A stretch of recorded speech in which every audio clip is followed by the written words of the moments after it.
বাংলাদেশ পাকিস্তানের মুসলমান যেদিন ইংরেজদের হাতে নির্যাতিত, সেদিন ঠাকুর লন্ডনে মুসলমানায়, সেই ঠাকুরের জন্য আমি বলবো আমার মুসলমান ভাই বোন কি এই দীর্ঘ 100 বছর থেকে এমন কাউকে জন্ম দিতে পারেনি যে বাঙালি ছেলে মেয়েদের জন্য একটা গান তৈরি করবে? এমন কি ছেলে নাই? এমন কোন শিক্ষিত মানুষ এদেশে নাই? কত কত কোটি মানুষ এখন?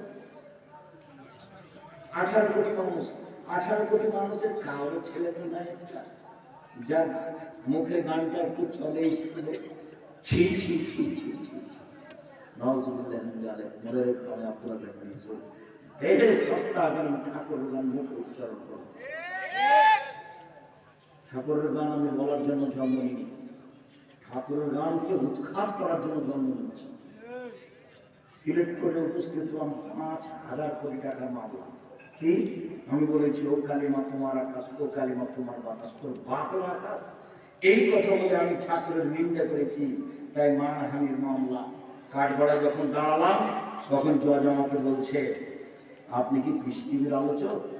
আমি বললাম জি। আপনার মামলাটা খারিজ করে দিল।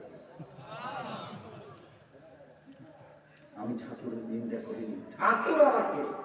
আরে ঠাকুর তো হিন্দু মানুষ, ঠাকুর আবার কে? ঠাকুরের নাম আমি বাদ যাইব কেন? ঠাকুরকে আমি চলব কেন? অসম্মান হতে পারে না। আমার দেহে সস্তা করে নেতা করতে পারি না। আমি মুসলিম চিরমানবীর, মরণকে বই না ভয়, মরলে শহীদ বাঁচলে কাছে আমার ভয় সমান। মরাও যতটুকু, বাঁচাও ততটুকু, মরলেও জান্নাতি, বাঁচলেও জান্নাতি, উভয় আমার সমান। আমি মুসলিম চিরমানবীর।